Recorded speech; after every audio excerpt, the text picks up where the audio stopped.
Okey, Assalamualaikum anak-anak kesayanganku.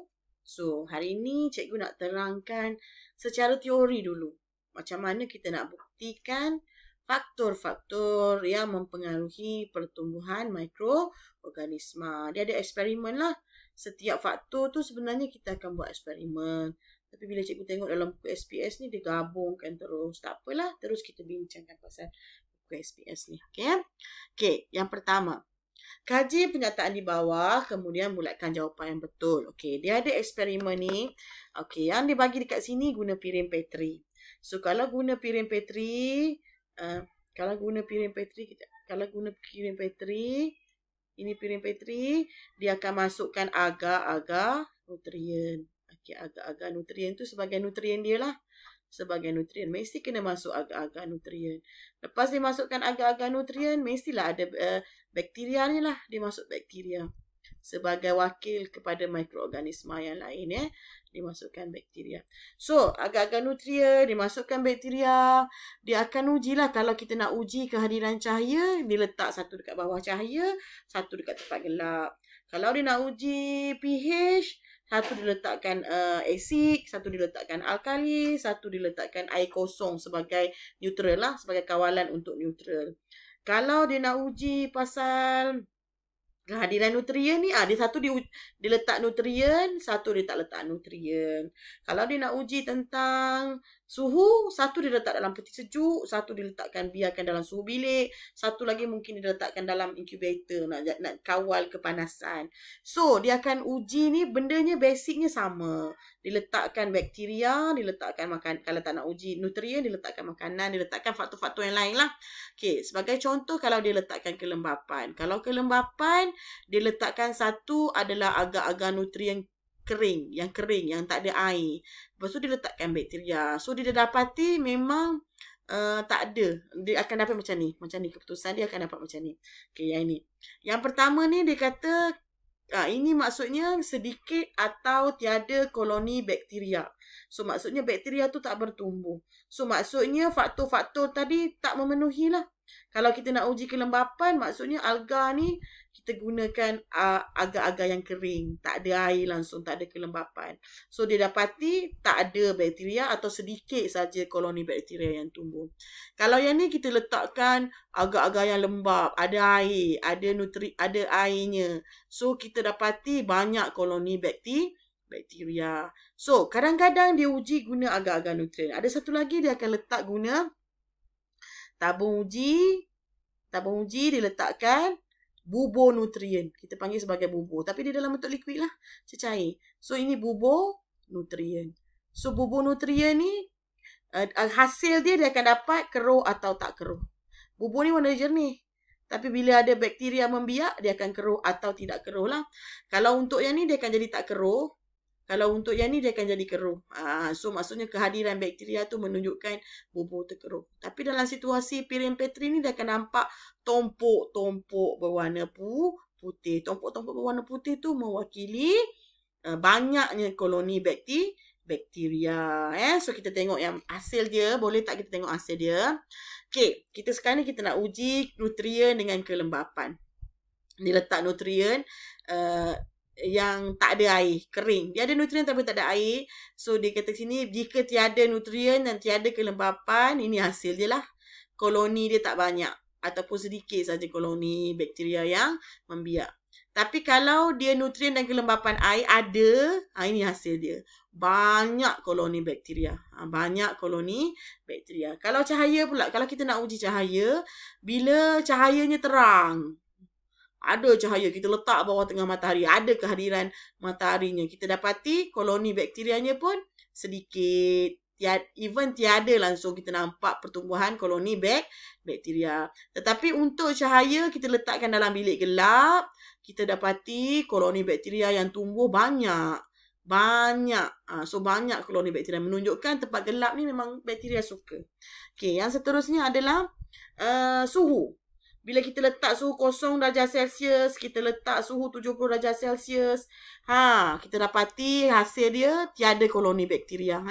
Dan bila kita letak suhu di antara 30 hingga 40, 30 darjah Celsius dengan 37 darjah Celsius, dia dapati koloni bakteria yang tumbuh banyak. So, banyak koloni bakteria. Okey, yang seterusnya adalah nilai pH.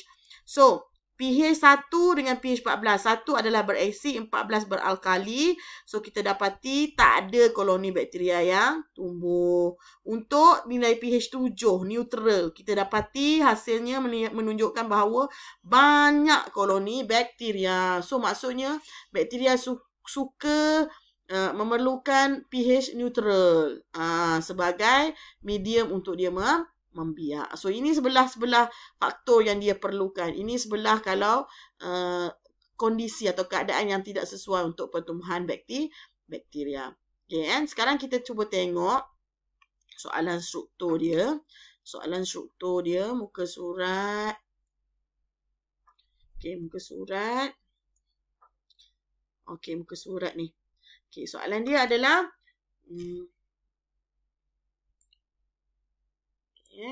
jadual 1 menunjukkan keputusan suatu eksperimen untuk mengkaji pH, kesan pH. Ni salah satu faktor, kesan pH terhadap pertumbuhan bakteria. So, dekat sini kita dah tahu dah. Ada pemboleh ubah manipulasi, ada pemboleh ubah bergerak balas. Pemboleh ubah manipulasi apa? pH.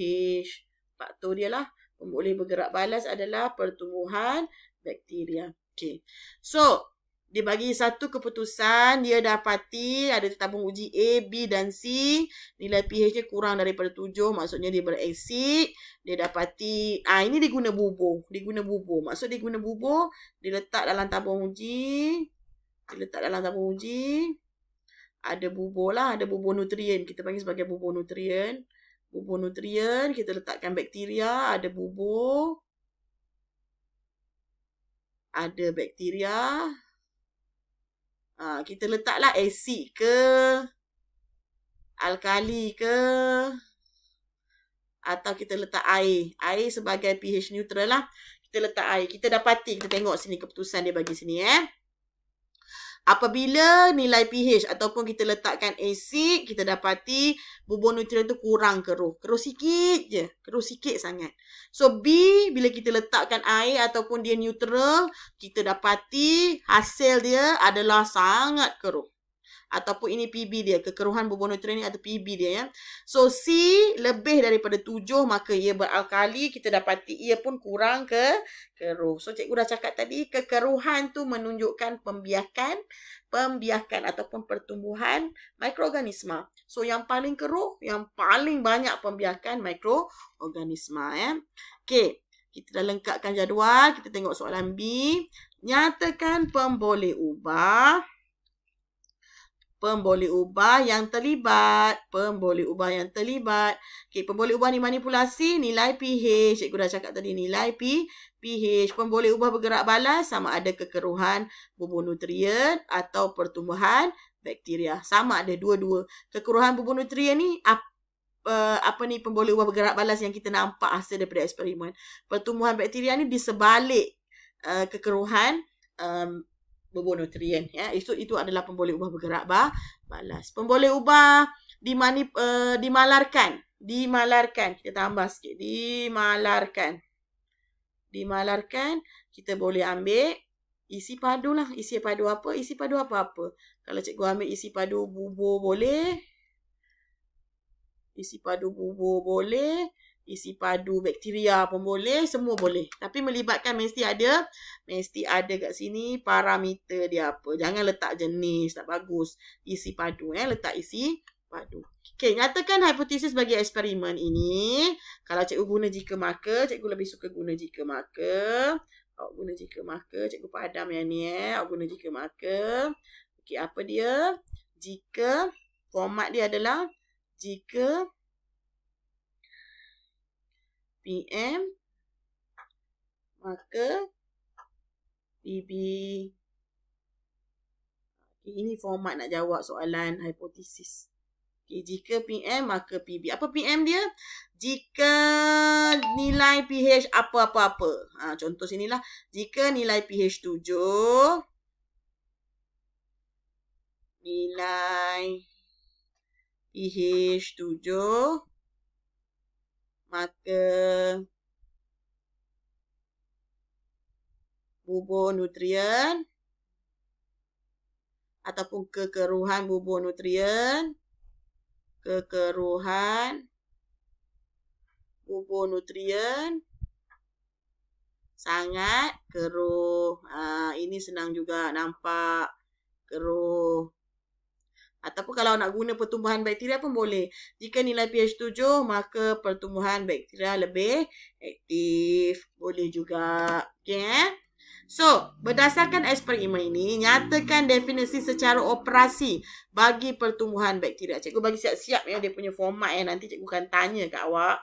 Format untuk tulis DSO. DSO, definisi secara operasi. Ialah, apa maksud dia nak apa ni? Maksud dia nak definisi bagi pertumbuhan bakteria. So, perkataan pertama mesti start dengan satu perkataan. Ialah, awak boleh pilih sama ada proses, bahan, keadaan, dan lain-lain lah. Ada beberapa lagi. Nanti kita tengoklah. Kalau selalu jumpa soalan, kita akan tengok. Ialah contoh proses yang menyebabkan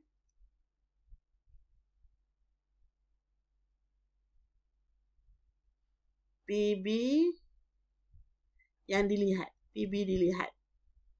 Okay. Dalam situasi ni kita boleh contoh. Cikgu bagi contoh. Ni salah ni. Ni salah. Sebab dia tanya. Ni salah ni. Sorry Salah ni. Ni salah. Salah jawapan ni, ya Allah. Sebab dia tanya bukan bakteria. Dia tanya pertumbuhan bakteria, sayang. So, pertumbuhan bakteria. Awak kena sebut pertumbuhan bakteria lah. Dia kena sebut pertumbuhan bakteria. Maka awak kena sebut pertumbuhan bakteria. So, jawapan dia akan apa? Cikgu cakap je lah ya. Pertumbuhan bakteria ialah. Mesti ada perkataan ialah. Okay, pertumbuhan bakteria ni apa? Sejenis proses ke, jenis bahan ke, keadaan ke apa? Dia prosesnya. So, pertumbuhan bakteria ialah proses yang menyebabkan PB. Tadi kita kena pilih PB yang boleh dilihat. Yang menyebabkan kekeruhan bubur nutrien sangat keruh. Yang menyebabkan kekeruhan bubur nutrien sangat keruh. Itu cara nak jawab. Apa ni? DSO. Definisi secara operasi. So, sebagai kerja rumah, awak buat dulu soalan esei ni. Nanti kita akan bincang next class melalui Google Map. Dah buat, awak kena upload dalam Google Form kehadiran yang cikgu akan bagi. Itu saja untuk hari ini. Sekian. Semoga bermanfaat. Jangan lupa study. Jangan lupa cuba buat latihan ni. Okay, Assalamualaikum. Bye.